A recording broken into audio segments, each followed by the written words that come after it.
I wanted to make special language in Black America of African because I wanted to brainwash them from British colonials. As a true African, I do not want to speak to you in a foreign language.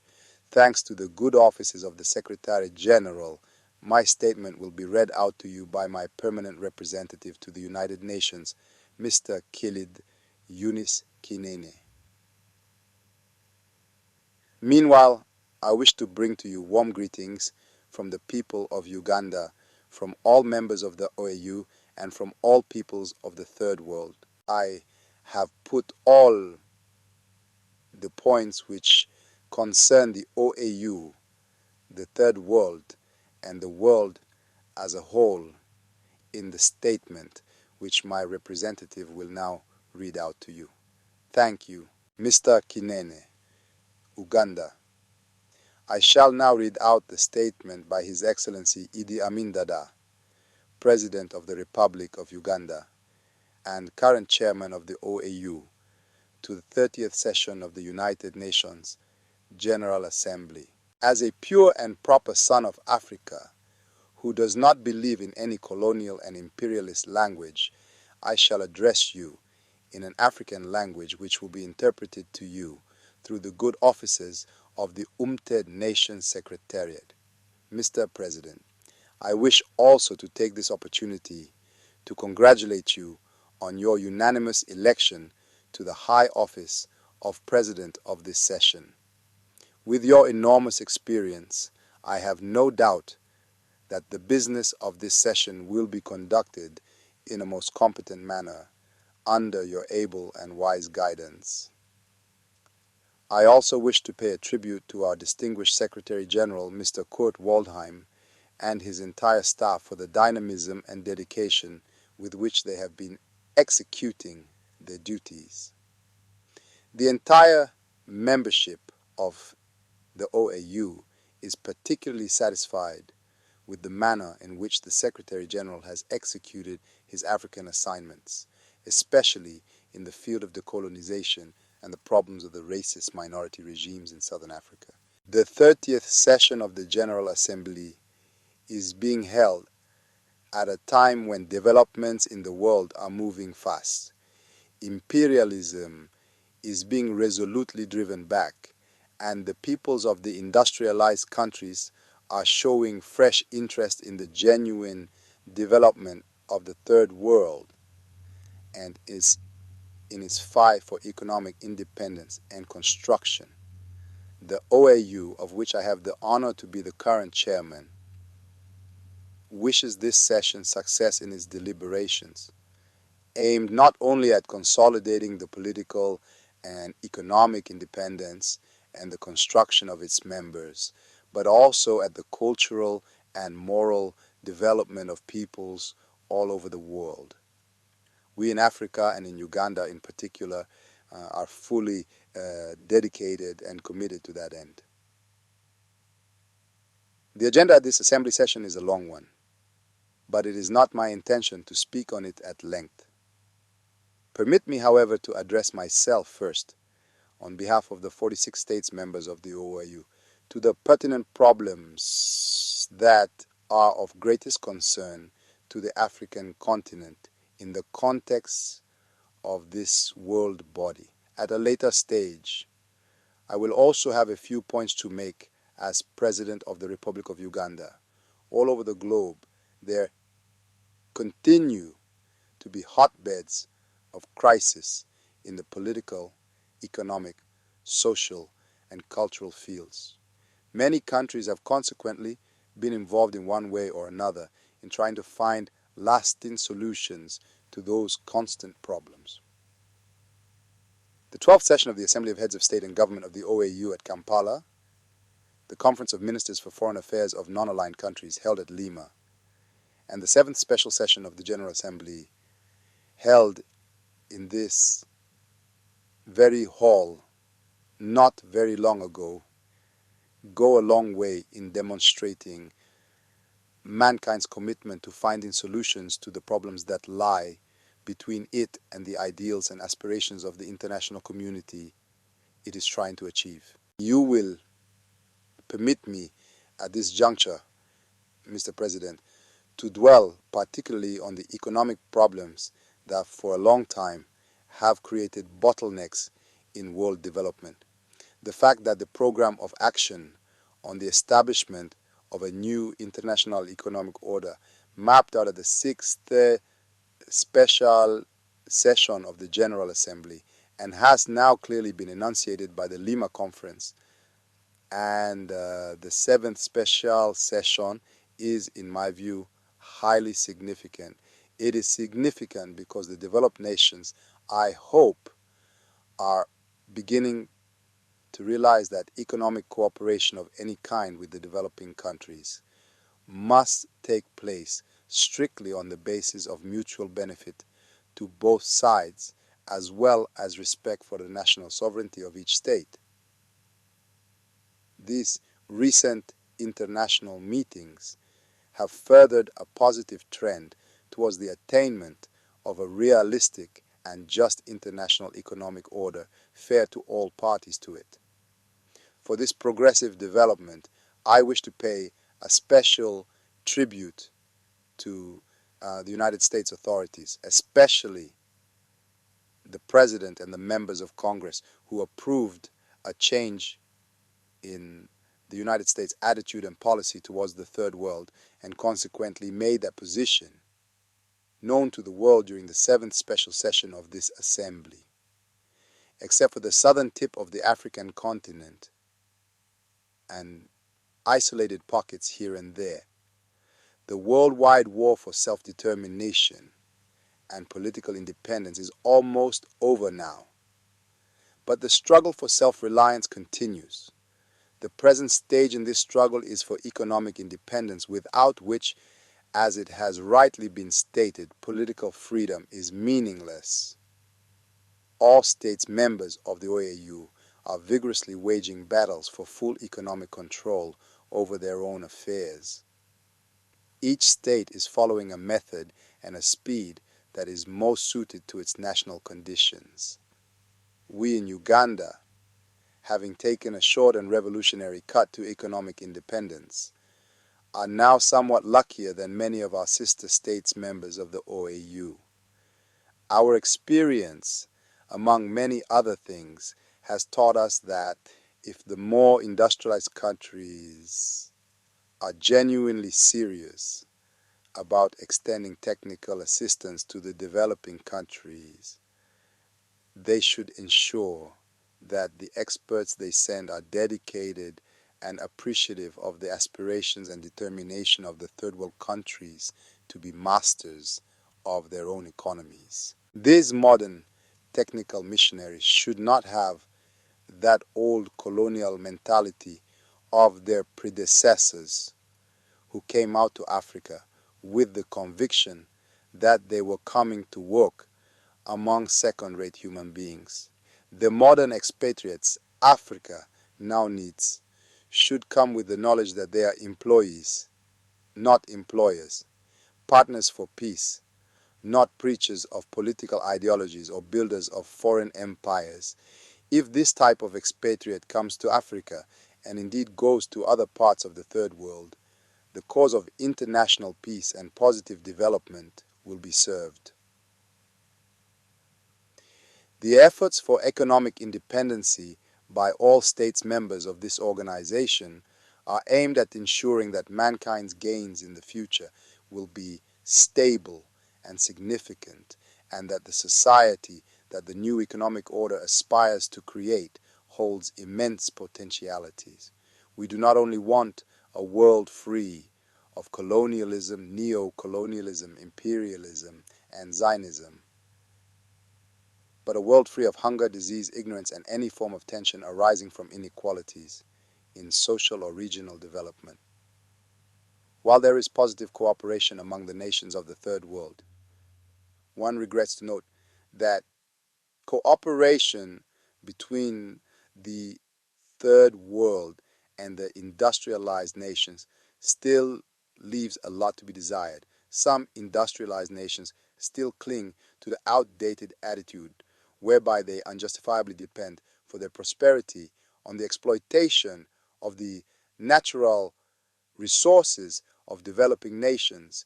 It is our hope and prayer that this 30th session will go a long way in promoting economic cooperation among those who are prepared to respect each other's sovereignty and are willing and ready to cooperate on an equal basis. Let me now touch on some basic political problems before this world body.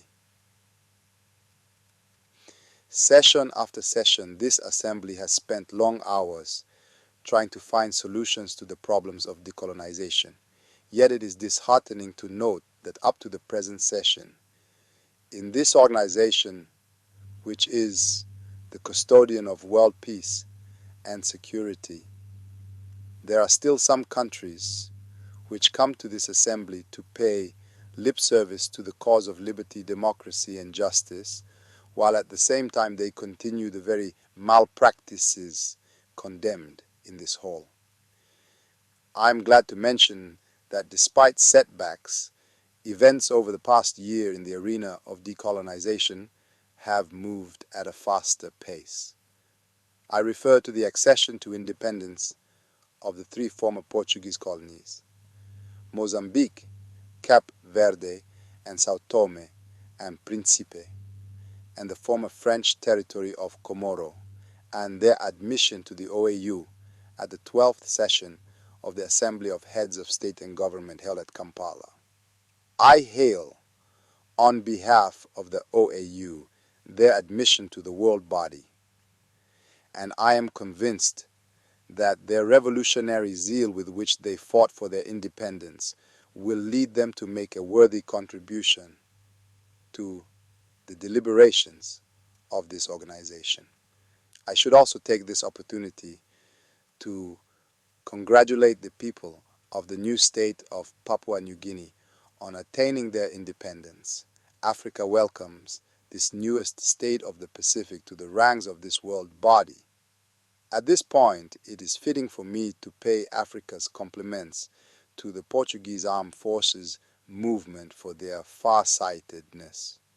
As a result of their very progressive policies since they took over power last year, Portugal is now in the process of realizing the true and internationally accepted limits of its sovereignty.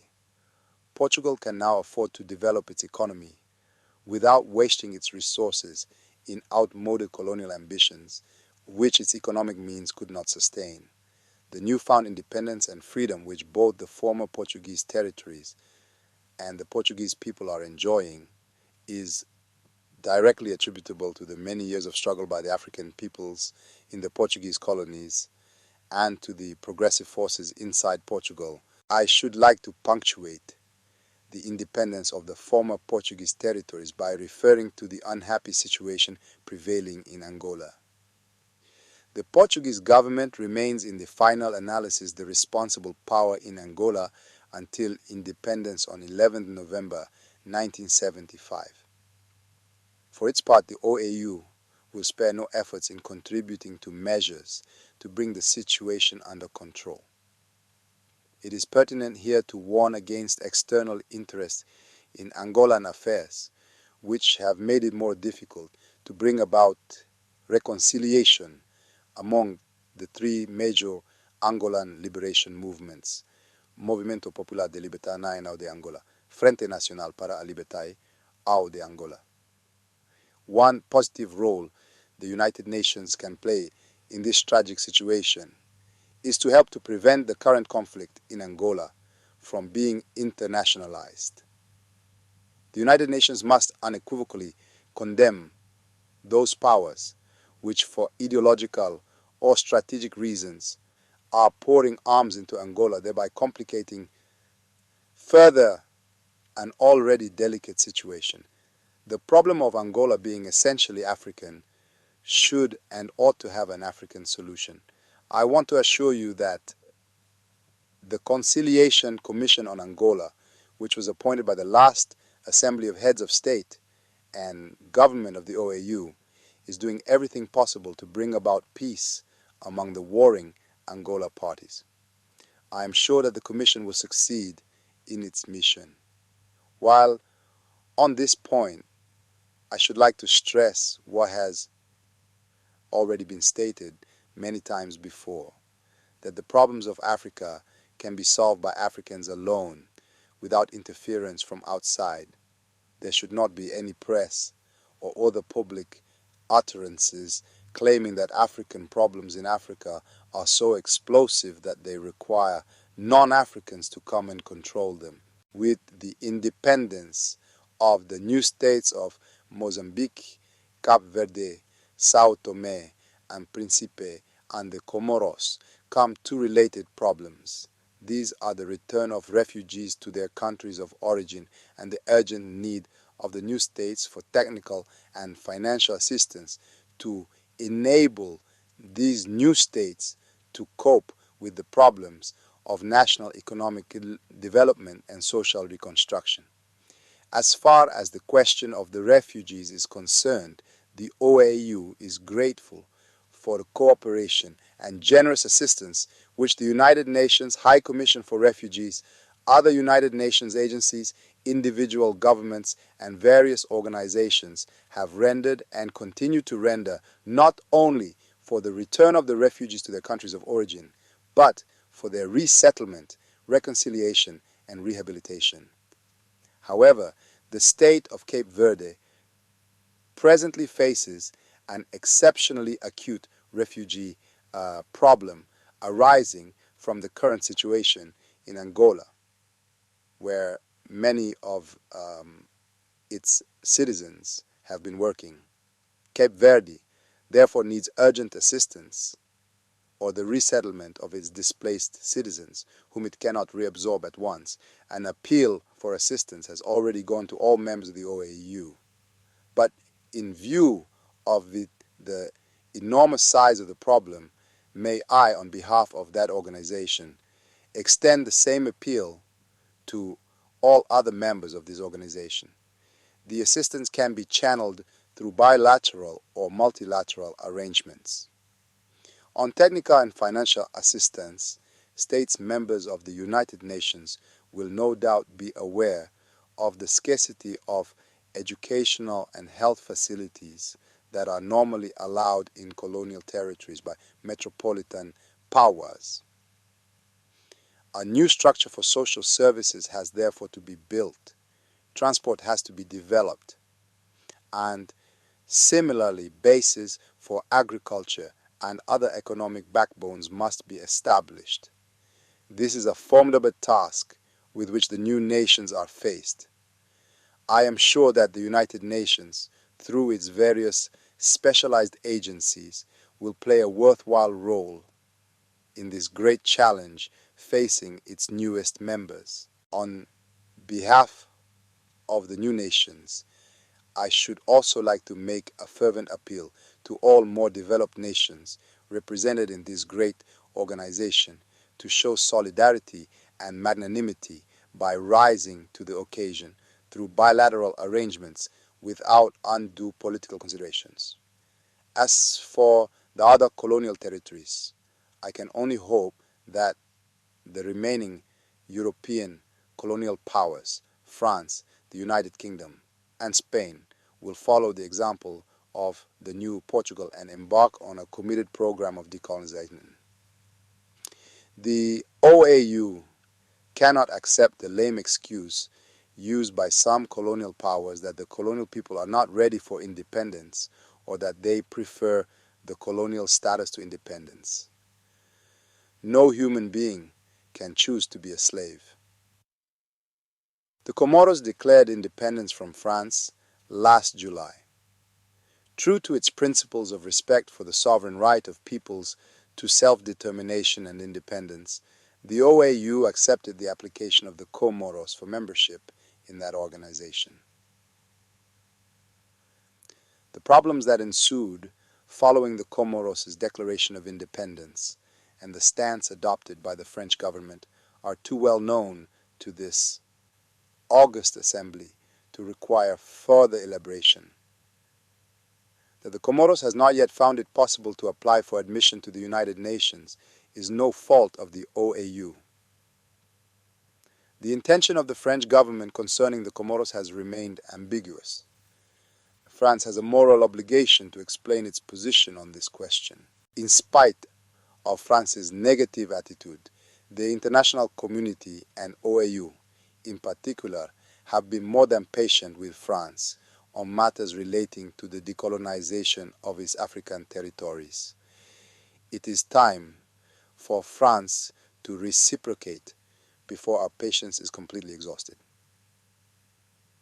The OAU has welcomed the results of the independence negotiations held last March at Marlborough House, London, between the United Kingdom government and the two nationalist parties of Seychelles, Seychelles People's United Party and Seychelles Democratic Party, setting the date for independence as not later than 30th June 1976.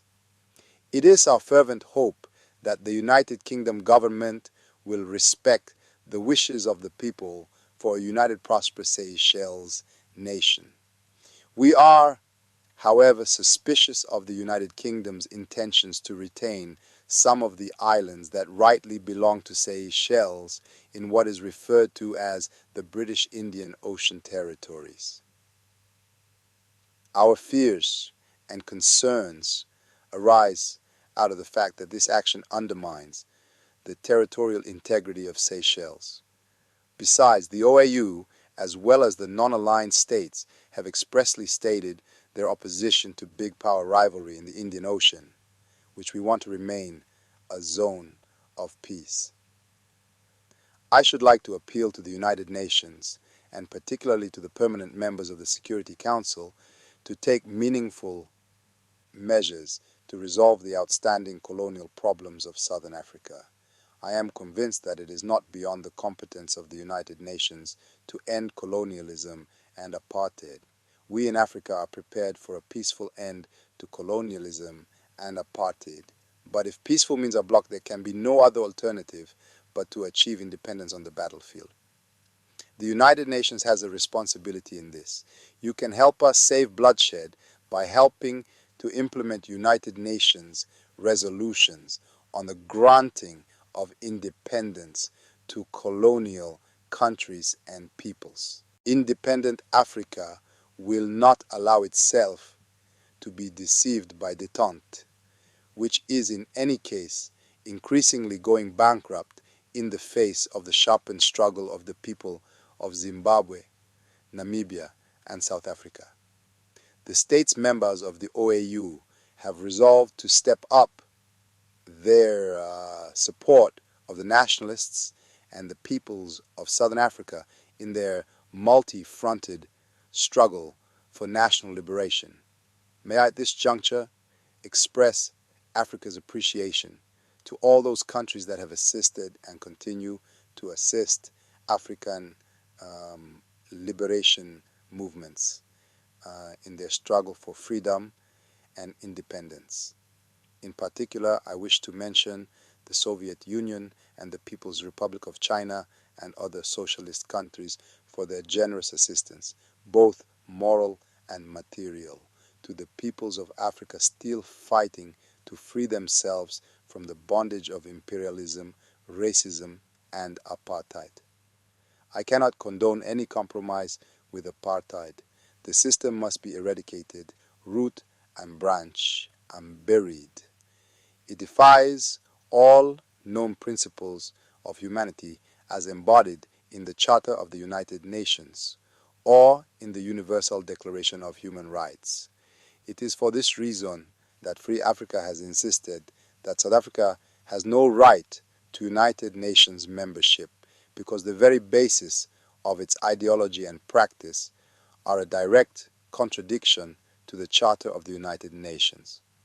I should like now to come to one other point that is of key importance not only to Africa and the rest of the Third World, but to the entire world.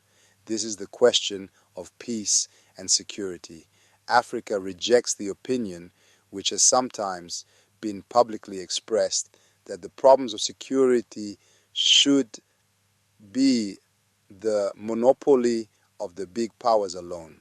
We maintain that all peace-loving people of the world have an active role to play in world security, peace, and cooperation.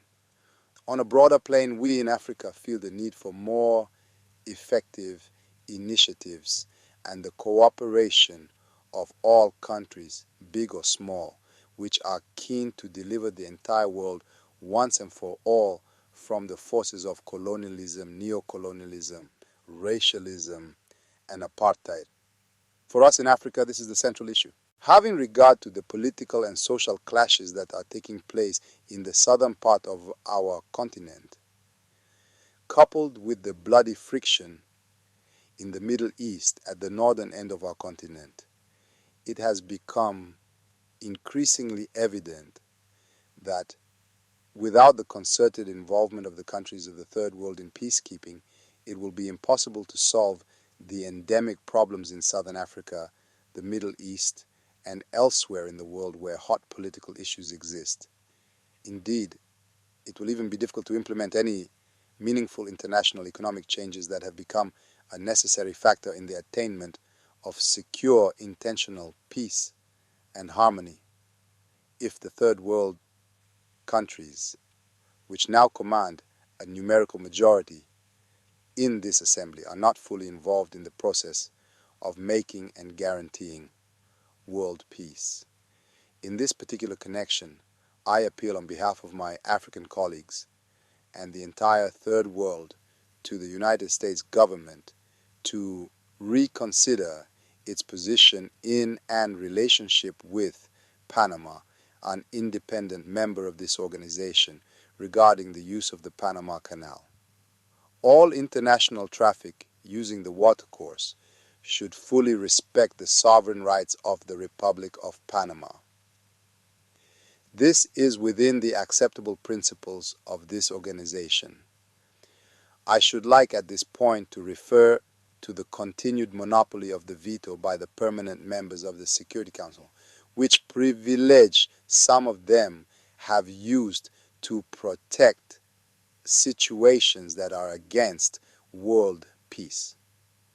The Third World cannot now be overlooked when the most important decisions, some of which even directly affected, are being taken in the Security Council. At this time, when the interdependence of nations, big or small, is an acknowledged fact, it is high time that this organization, especially the Security Council, decided to review the Charter of the United Nations, adopted when not more than 3 African members were independent. The implementation of this idea will be a great leap forward for mankind, since the principle of equality and sovereignty will have been mutually respected by each and every state.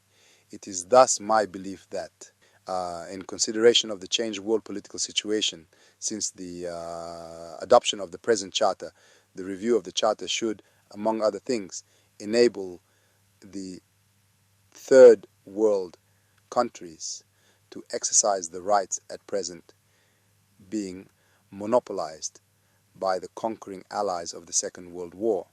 I would specifically propose that Africa and other recognized regional groupings in this organization, which do not enjoy the right of a veto, be given a block veto each, as and when, for example, the Security Council decides on substantive issues.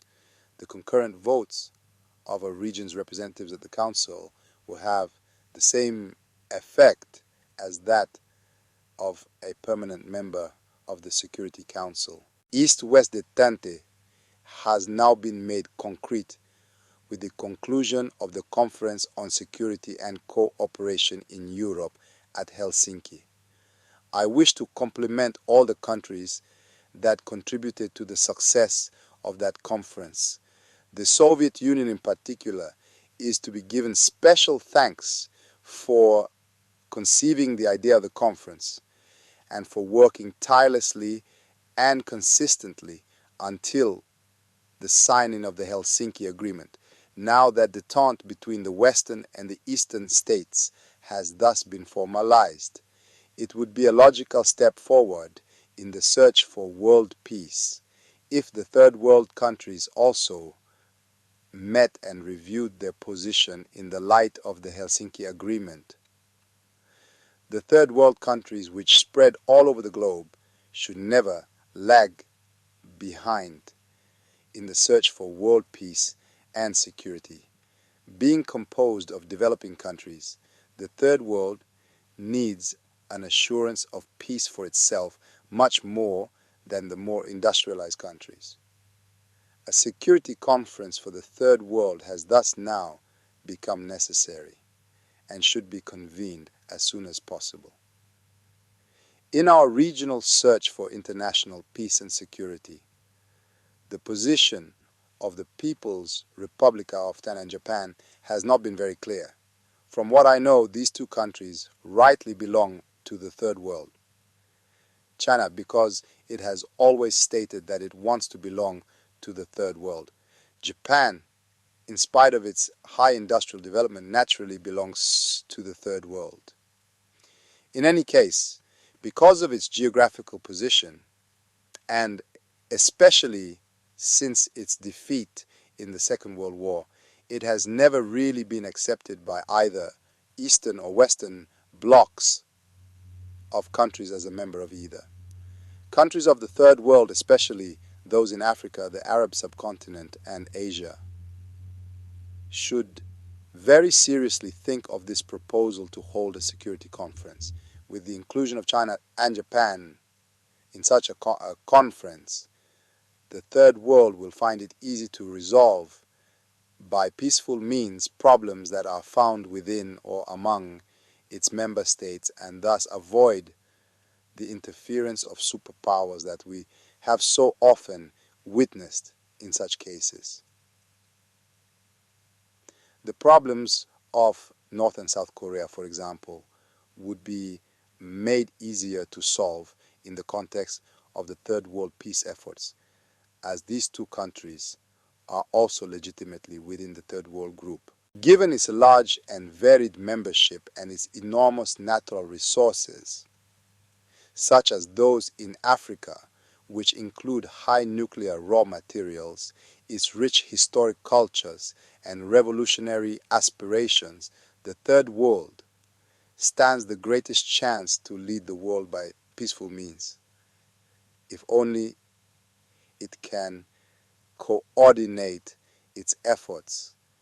As I said at the beginning, I should like now to discuss a few points in my capacity as President of Uganda, starting with the very first prerequisite of a state, namely its land. Needless to say, land is the greatest gift the Creator has given to man. Its price cannot be estimated in terms of money or any other measure of value. Without it, there would be no states, and the human race could not exist in the form in which we know it. Land, through the ages, has been the cause of both joys and woes, unity and conflict. When thinking about land in its proper perspective, considerations cut across national boundaries and assume an international character to which nations should give serious priority, consideration, commitment, and dedication. Today, the peoples of the world are very much worried about overpopulation, and those fears are based entirely on the kind and amount of food that can be available to feed the ever-increasing millions of people on Earth. As we know it today, food is a product of land. Therefore, land utilization and settlement are subjects of top priority to the human race. In many countries, there is no more space left for the growing of food to feed their nationals, and therefore, in this regard, they face peril. The only hope for survival of such people lies in the amount of food that can be obtained from the new lands which are less populated, endowed with a good climate and soil, and which therefore can achieve maximum production with the least effort in terms of technology and finance. Nations blessed with the attribute of a large area of arable land therefore stand in a unique position. I am glad and proud to inform this assembly that Uganda is one of the very few countries which occupy that unique position. Uganda realizes its moral responsibility to humanity to hold out the breadbasket to the starving world. In this connection, the government of Uganda has recently promulgated 3 decrees designed to bring about maximum productivity and the better utilization of land within its national territorial boundaries and to increase employment opportunities. By the grace of God, Uganda does boast a wonderful climate, rich soil, a healthy, energetic people, good means of communication, and rich natural resources, all of which, if fully exploited, would benefit the human race and go a long way towards removing the fears in which the world is engulfed today. It is against that background that the Land Reform Decree, the Community Farm Settlement Decree, and the Self-Help Projects Decree were promulgated in the middle of this year. Those decrees place all land in the hands of the government for management, distribution, and control, provide for its planned settlement and utilization, and encourage the supplementing of financial investment requirements by our time-honored voluntary communal labor supply for community development. The following reasons led to the reform of land possession and management law to enable the government to make proper plans of land use for maximum productivity, to remove the evils of feudalism, which discouraged the farmers of the land and encouraged laziness and exploitation by the absentee landlords, and to provide employment.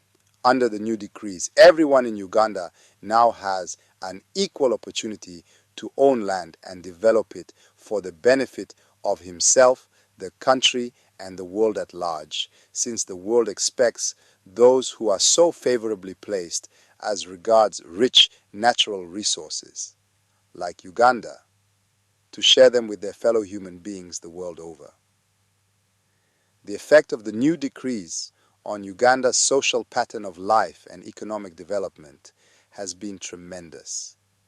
Anyone who visits Uganda today will see the great strides that have been taken by the people in the development of land for agriculture and animal husbandry, although it is barely 4 months since the decrees were promulgated. The international community has recognized that one of the most serious problems facing the majority of mankind today is the problem of human settlement.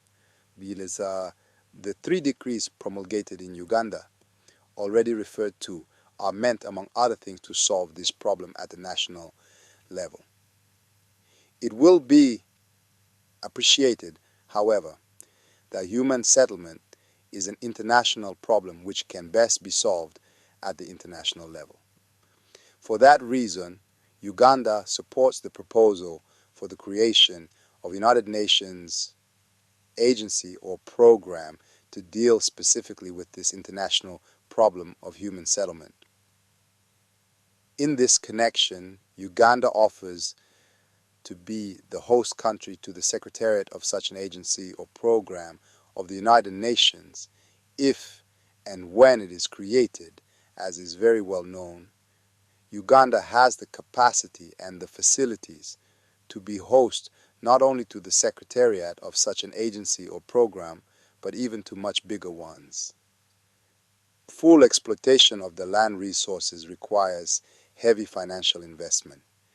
If the world is going to benefit in the shortest possible time from the natural wealth of Uganda, then the world must be prepared to invest in the exploitation of these resources. Uganda invites interested parties on the individual, state and international levels to participate in the exploitation of these rich resources. Our law protects foreign investments, and we guarantee fair returns on these foreign investments. We respect in full measure the right to property as a fundamental, inalienable right. Our Constitution guarantees this right, and the government and people of Uganda observe this constitutional guarantee strictly, so much so that when I declared the economic war in order to restore to our people their natural rights, dignity, and self-respect, and save them from callous exploitation by foreigners, I also guaranteed payment of compensation to these exploiters. Negotiations are going on between Uganda and the countries concerned to determine the amount due and the method and program of payment of compensation. The United Kingdom team was recently in Kampala, our capital city, for this purpose. The United States of America's claim has long since been settled. All that indicates that we are not just interested in making sweet utterances or paying lip service to human rights and law, but that we observe all these principles and back them up with practical, visible action. Uganda takes strength and gains inspiration from the numerous utterances and resolutions of this venerable house, urging the colonial and imperial powers to make speedy restoration of full economic rights to the hitherto exploited, oppressed, and enslaved peoples of the Third World. My strength and earnestness of purpose is even greater when I stand here delivering my speech on the soil of the United States of America, the country which in our era conceived a new philosophy, which has lit, cleansed, inspired, and sustained the Third World in the pursuit of freedom. The United States colonies resisted exploitation by foreign powers 200 years ago. They wanted to have the sole right and control over their economy. This is the accepted principle today in this assembly, in the world of peace-loving and right-thinking peoples. And at the International Law Platform, we in Uganda have pursued the same goal, for the pursuit of our natural rights, for the consolidation of our independence, for the retrieve of our economy, for our struggle for equality, dignity, justice in the world, for our efforts in fostering international brotherhood, for the creation of a world order in which there will be complete independence of states, with freedom for each state to decide on its destiny without regard to size, ethnic grouping, color, or creed, for our unflinching fight against oppression by big or technologically advanced nations, against exploitation and enslavement of the majority by a few powerfully placed reactionary and fascist minority regimes in southern Africa, for our dedicated commitment to the liberation movements in Africa, Asia, and the Middle East. We have been subjected to blackmail, vulgar abuse, commercial ostracism, economic strangulation, and treachery by imperialists in league with the fascists and Zionists. Our case has exposed the moral bankruptcy of those powerful nations of the West, which through deceit have for so long held themselves up as the bastions of peace, freedom, and justice. They have, in their endeavors to distort our image in the eyes of the international community through their powerful news media in order to coyer up for their inadequacies at home, not only revealed their hypocrisy, but to their chagrin, given unprecedented publicity to our nation and the truth we stand for. While we have liberated our economy to feed our people, unemployment in the United Kingdom has but soared to an all-time record. While we have taken measures to restore our cultural values and establish justice among our people, the United Kingdom has turned to blackmail in order to confuse the world about the terrible situation of an internecine war in the United Kingdom colony of Northern Ireland, where the colonized people live in great fear for their lives. Today, the London-based organization, Amnesty International, continues to pay lip service to the cause of justice and, as shown in its recent publication, has blackmailed over 100 nations of the world as violators of human rights without mentioning the United Kingdom and its role in Northern Ireland. It is impossible to feel secure in the United Kingdom today because of the sporadic bomb blasts which wreck churches, schools, cafes, bars, trains, and even hospitals. Kidnappings and murders have long since ceased to shock the British society, as hardly a week passes without press reports of such horrible acts. This shows the decadence of a nation which once prided itself before the entire world, a quarter of which it colonized, as the fountain of peace, freedom, justice, and tranquility. Amnesty International is fed on rumors and concoctions from discredited criminals in exile, and surprisingly feels content to continue to be fed on rumors. Where on earth have exiles spoken glowingly of the regime in their country, or exposed their own criminality?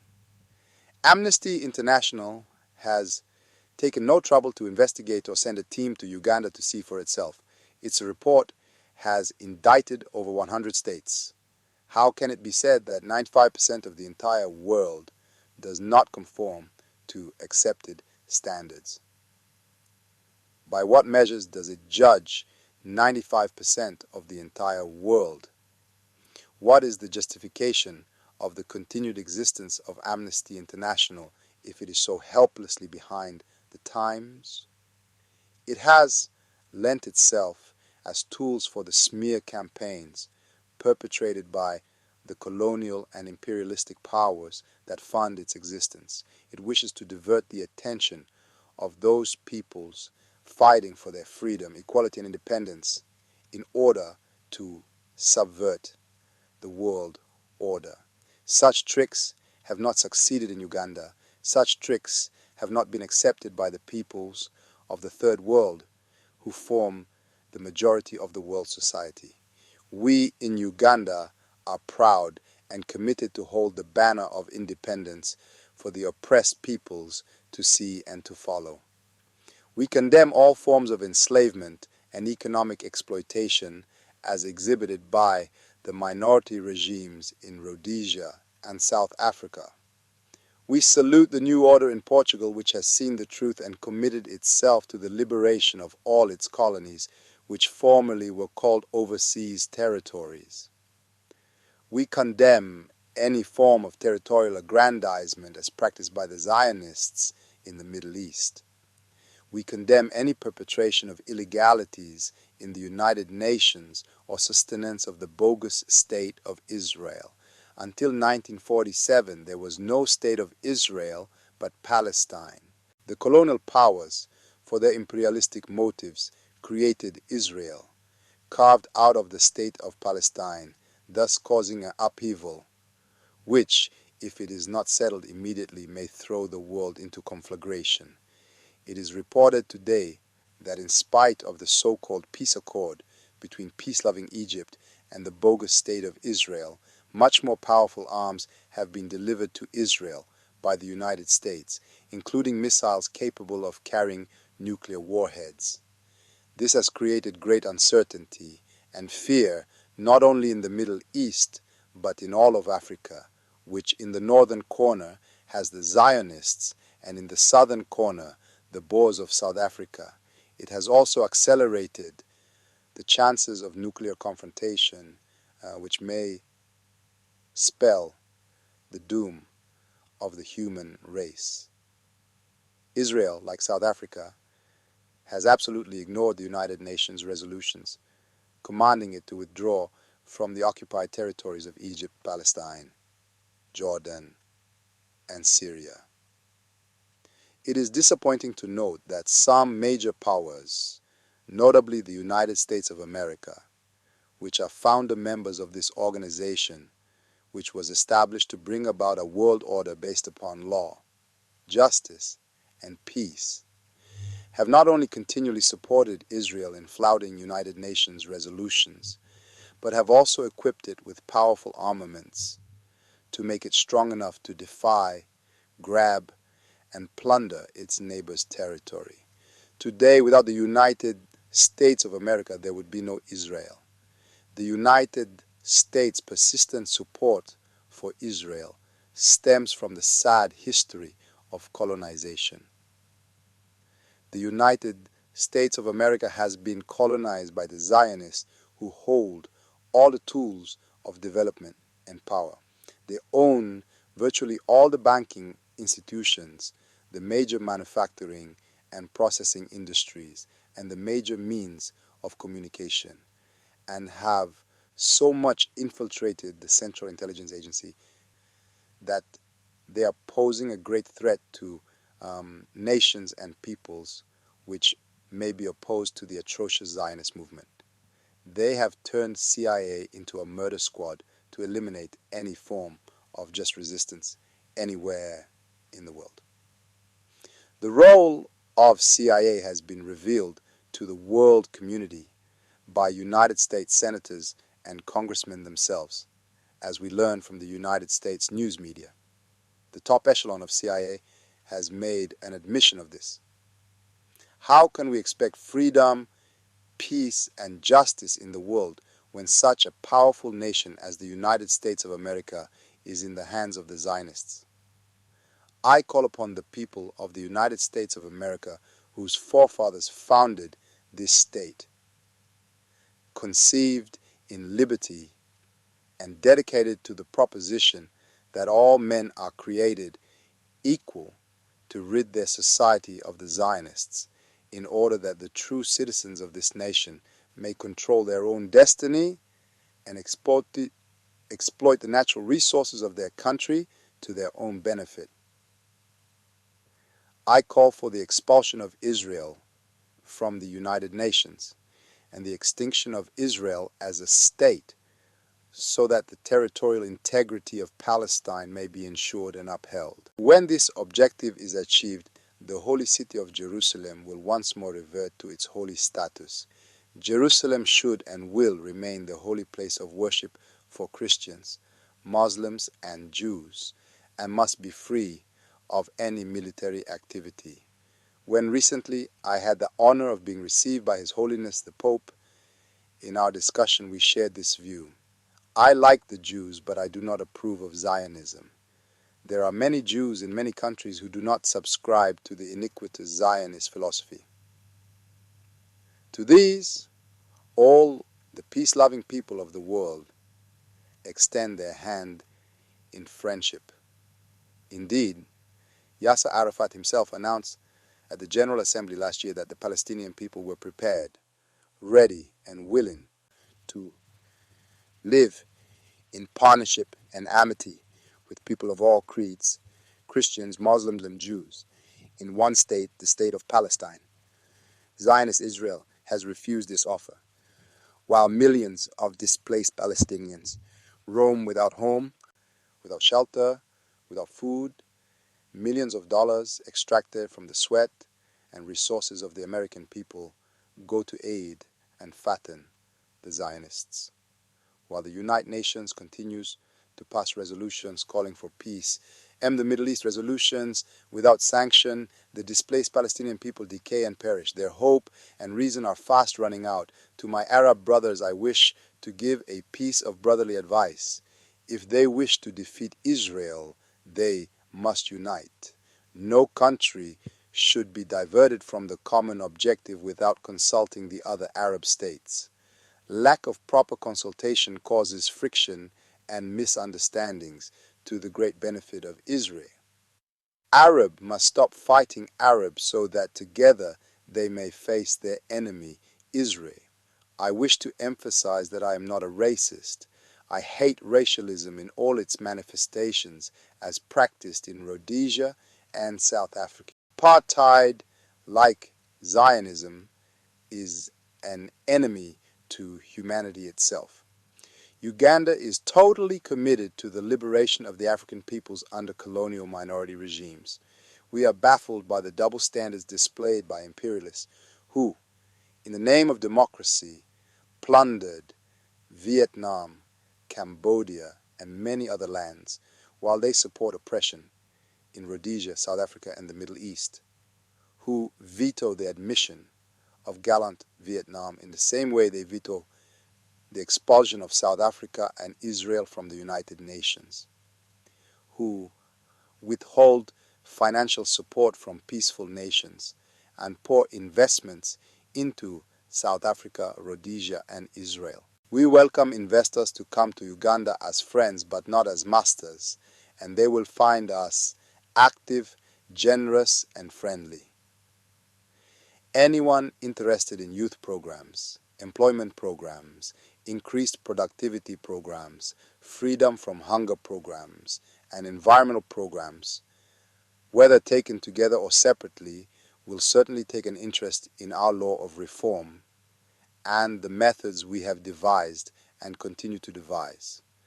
To this end, I wish to restate that we are non-aligned, and therefore our doors are open to any country or organization, and the world with aims, methods, and objectives acceptable to us to participate with us in the development of our land resources for the benefit of the world. While here in the United States of America, a country that is celebrating its 200th year of independence from British colonialism, I should like to mention, without in any way imputing racial bias, the position of the black Americans in this country, in spite of the fact that he was forcibly brought to this country against his will. The black American has contributed as much as, if not more than, most of the other races towards the construction, development, and now the economic mightiness of this country. His contribution to his credit stands sharply in contrast to the treatment he has received from his fellow Americans. Having been in this country for some 3 centuries now, and at present numbering some 30 million or more, one would have expected that of the 50-odd governors in this country, at least one, if not several, would be black. As to the top executive policy makers of the federal government, such as secretaries of state, one would have hoped that at this time and moment in American history, this great country, a champion of peace and freedom, would have boasted of having several black faces in that group of policy makers. But none of these hopes have materialized. Why? This is a challenge that I would like to leave with the American people. It is a challenge whose concern has been beyond United States boundaries since the United States became a superpower. Hence my mentioning it here. While I leave the entire American community with this challenge, I should like to mention specifically that the black Americans themselves are to blame in a way because of the many reported divisions in their own communities. These divisions should certainly become unnecessary in the face of continued and perpetual subjugation of their own lot by their fellow citizens. For our part in Uganda, we have done our best to champion the cause of the black Americans. In the context of the OAU, we have, for the last several years, now advocated their identification with the continent of their origin, in the same way as the other races in this continent take pride in their ancestral homelands. The international community has committed itself to intensify action in promoting equal rights, opportunities, and responsibilities of men and women to ensure the full integration of women in the total development effort and to involve women widely in international cooperation and in the strengthening of world peace through the proclamation of this year, 1975, as International Women's Year. I am glad to say that as far as Uganda is concerned, under my government, we have already guaranteed in principle and practice equality between men and women. Both sexes have equal opportunities and responsibilities to enable them to develop their particular talents and capabilities in the service of Uganda and the rest of the international community. Ugandan women have, like their male counterparts, full opportunities to make maximum contributions in every field and are playing their roles fully and effectively at all levels of decision-making, planning, and implementation of all policies, programs, and projects. Our women have been fully integrated. They receive their full share of the benefits of development. In this connection, I wish to mention that there are Ugandan women at all levels of administration, including at the top permanent secretaries. There are Ugandan women professors, a Ugandan woman ambassador, doctors, lawyers, businesswomen, and women in all areas of our total endeavor. Our faith in fundamental human rights and in the dignity and worth of the human being is so strong that we have extended it to all spheres of our endeavors, including the prison services. Our view of prisoners is not to inflict punitive punishment on them, but to reform and rehabilitate them so as to enable them to become useful and responsible members of society who make maximum contributions to the economic and social development of our country. Prisoners in Uganda are therefore trained in such fields as crop and animal husbandry, where our prison industries are some of the best farming institutions in the country. They are also trained in such other skills as furniture making, shoemaking, tailoring, blacksmithery, metalworking, handicrafts, and many other industrial skills. The results we are obtaining are very good indeed, in that the majority of our prisoners complete their sentences fully reformed and use the skills attained in prisons in their future lives.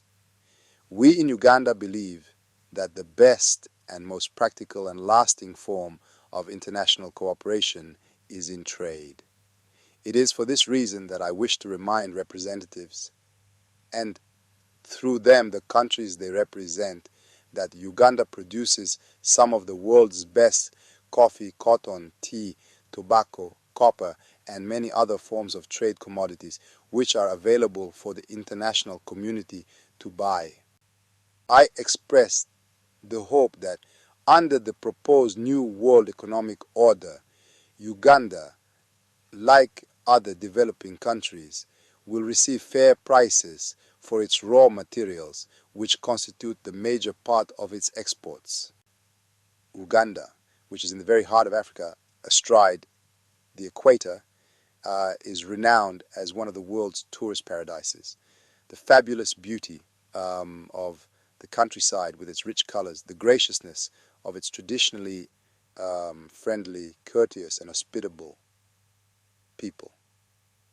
The mighty Kabalega Falls, the snow-capped fantastic mountains of the moon carrying permanent glaciers, the source of the immortal river Nile, the unsurpassable magnificence of the equatorial forests, the many lakes and the unequaled scenic beauty, the rolling and terraced hills, the extraordinary concentrations of wildlife in its national parks and game reserves, including the rare, huge, but extremely shy gorillas, the precious white rhinoceros, the lordly lions, zebras, leopards, cheetahs, herds of elephants, buffaloes, hippopotamuses, huge crocodiles, bewildering varieties of bird life, the famous local dishes, including the Nile perch and the local brand of Jinkam vodka, unforgettable waragi, the elegance of Uganda's traditional crafts, Uganda's rich traditional music, dances and cultural activities,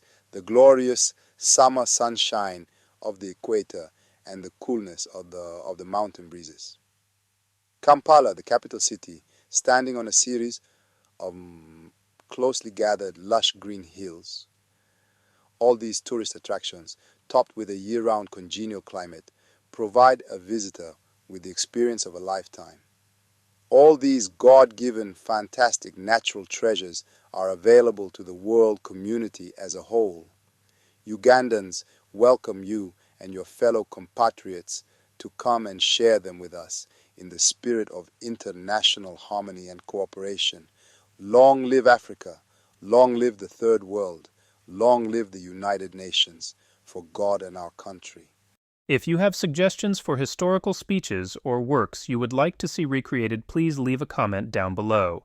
I would like to take a moment to thank all of my patrons and YouTube members who fund this work. Gold, Ben, DJ, Aaron, Edward, Space Captain, Myron, Harrison, Musicata, Carlisle, Ali, Cece, Mount FGT, Cult of Beauty, Joshua, Paz, King Baldwin I of Jerusalem, Shoshan the Elegant, Alberto, Jared, Owen, FX Hausa, Really Bad, Sarayevsky, Phoenix, Mike, JD, Rolfus, and Kid Vanderboos.